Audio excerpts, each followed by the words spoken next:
ओम शक्ति पराशक्ति। बच्चा रोता है तो भूख मिटता है, बछड़ा के रोने पर दूध मिलता है। प्रकृति रोए तो बढ़ोतरी होती है, उसी प्रकार देव के सामने तुम रो तो उसके फलस्वरूप तुम्हें अच्छे फल की प्राप्ति होती है। ओम शक्ति। गुरुवड़ी शरणम तिरुवड़ी शरणम। आपको वसंत ने फ़ोन किया क्या? ऐसे नागन की पत्नी ने शक्ति नागन से चिंतित होते हुए पूछी। मैंने फ़ोन किया, उसने उठाया नहीं। मन परेशान हो रहा है, 1 हफ्ते से दस्त है बोला उसने। हॉस्टल का खाना उसे ठीक नहीं लगा क्या? अभी तबीयत कैसी है पूछना था तो फ़ोन नहीं उठा रहा। क्या हुआ समझ नहीं आ रहा। बेटे को मदुरई में ही पढ़ाना चाहिए था, ऐसे नागन की पत्नी कहने लगी। ठीक उसी समय फ़ोन की घंटी बजी। फ़ोन उठाते ही शक्ति नागन ने पूछा, बेटे अभी तबीयत कैसी है? क्यों फ़ोन करने पर उठाया नहीं?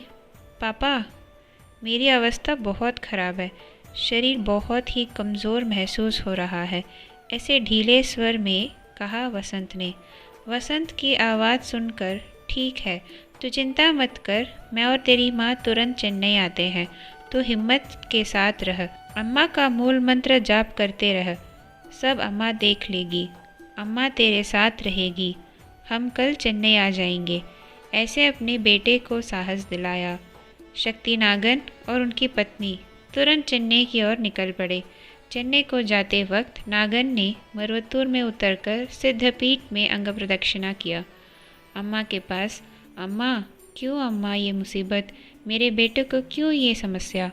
मुझे जो बड़े वैद्य पता है वो आप ही है, आप ही मेरे पुत्र को अच्छी तरह ठीक कर सकते हो, ऐसे मन ही मन प्रार्थना कर अपनी समस्या अम्मा के समक्ष रख कर शक्ति नागन और उनकी पत्नी चेन्नई की ओर निकल पड़े। 24 जुलाई 2022 के दिन शक्ति नागन ने वसंत को एक हॉस्पिटल में भर्ती करवाया। वहाँ वसंत के बहुत सारे टेस्ट करवाए गए।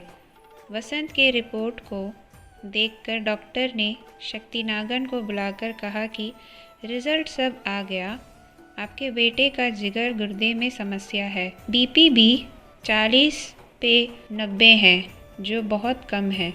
मूत्र भी बहुत कम मात्रा में बाहर हो रहा है, इस कारण डायलिसिस करने की अवस्था भी आ सकता है। प्लेटलेट बिंबाणु भी बहुत कम है। डेंगू की टेस्ट करने पर पॉजिटिव आया है। ऐसे वसंत के स्वास्थ्य अवस्था के बारे में बोलते चले डॉक्टर। यह सब सुनकर नागन बहुत चकित रह गए। बहुत ही पीड़ित मन के साथ मरुवत्तूर वैद्य बंगारू अम्मा से प्रार्थना किया। अम्मा के मूल मंत्र एवं गुरु के मंत्र को लगातार जाप करते रहे। वसंत के अगले दिन में लिए गए डेंगू के टेस्ट में नेगेटिव रिजल्ट आया। इससे नागन का मन थोड़ा शांत हुआ। फिर भी अन्य समस्याएं थीं। आईसीयू से दूसरे बड़े हॉस्पिटल को ले जाने के लिए डॉक्टर ने कहा। 26 जुलाई के दिन नागन ने दूसरी बड़ी अस्पताल में भर्ती कराई। शक्ति नागन अम्मा के गुरु मंत्र को पढ़ते ही रहे। 3 दिन बाद वसंत की पेशाब अच्छी सी गई, बीपी भी बढ़कर सामान्य अवस्था में आने लगा। इसीलिए डायलिसिस को कोई ज़रूरत नहीं है, ऐसे डॉक्टर को कहते सुनकर शक्ति नागन को तसल्ली मिली, परंतु बिंबाणु कम होते ही रहा। इस विषय से नागन का परिवार व्यतीत था। शक्ति नागन अम्मा के गुरुमंत्र को निरंतर जाप कर शक्ति बढ़ाने के कारण ही उनके पुत्र का स्वास्थ्य में अच्छे बदलाव आए करके उन्हें महसूस हुआ। तब शक्ति नागन को मदुरई की मंडली से एक शक्ति ने फ़ोन किया। ओम शक्ति शक्ति, अभी लड़का कैसा है, ठीक है ना? ऐसे पूछा। उनके पास बेटे की स्थिति के बारे में कहते हुए बहुत व्यतीत हुए। तब वो शक्ति ने कहा कि शक्ति, आप एक बार मरुवत्तूर जाइए और बंगारू अम्मा की चरण कमल वंदना कर पूछ कर आइए। शक्ति नागन को ऐसा लगा जैसे अम्मा ने ही कहा हो। तुरंत शक्ति नागन 29 जुलाई को मरुवत्तूर जाकर अभिषेक और पाद पूजा के लिए दर्ज करवाई। अभिषेक करने की वजह से शक्ति नागन अम्मा के झाड़ फूँक के लिए इंतज़ार कर रहे थे। अम्मा के झाड़ फूँक शुरू होकर उनके बारी आने के थोड़ी पहले दिव्यश्री अम्मा झाड़ फूँक रोक दी। मन को दुख हुआ, परंतु अगले थोड़े क्षण में अम्मा का दिव्य वाक्य सुनने का मौका मिला। अम्मा को धन्यवाद कहकर अम्मा के सामने जा बैठे। दिव्य वाक्य में अम्मा ने कहा कि आडिपुरम के दुग्धाभिषेक में भाग लो व दूध को घर में छिड़क कर आओ। इसके बाद शक्ति नागन ने बंगारू अम्मा की चरण कमल वंदना की। तब बंगारू अम्मा के पास, अम्मा बेटा अस्पताल में है, अम्मा की कृपा चाहिए, ऐसे अम्मा से विनती करी। आध्यात्मिक गुरु दिव्य श्री अम्मा ने मौन में ही हाथ उठाकर आशीष दिया और इशारे से बताया कि वह संभाल लेंगे। चरण कमल वंदना कर बाहर आकर 1 घंटे में शक्तिनागन के छोटे बेटे ने फ़ोन किया, पापा जी भैया का बिम्बाणु बढ़ गए, 45,000 से 60,000 तक बढ़ गए, ऐसा डॉक्टर ने बताया। यह सुनते ही नागन आनंद विह्वल हुए। 4 दिन से लगातार कम होते हुए बिम्बाणु अम्मा का दिव्य वाक्य सुनकर चरण कमल वंदना करते ही बढ़ने के बारे में सोचकर मन प्रसन्न हुआ। अम्मा का करुणा चमत्कार के बारे में सोचकर आनंद के आंसू बह आए।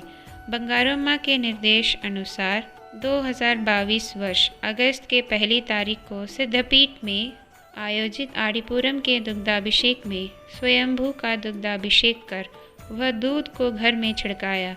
इसके बाद वसंत स्वस्थ होते चला आया, जिसकी वजह से उसे डिस्चार्ज कर घर ले गए।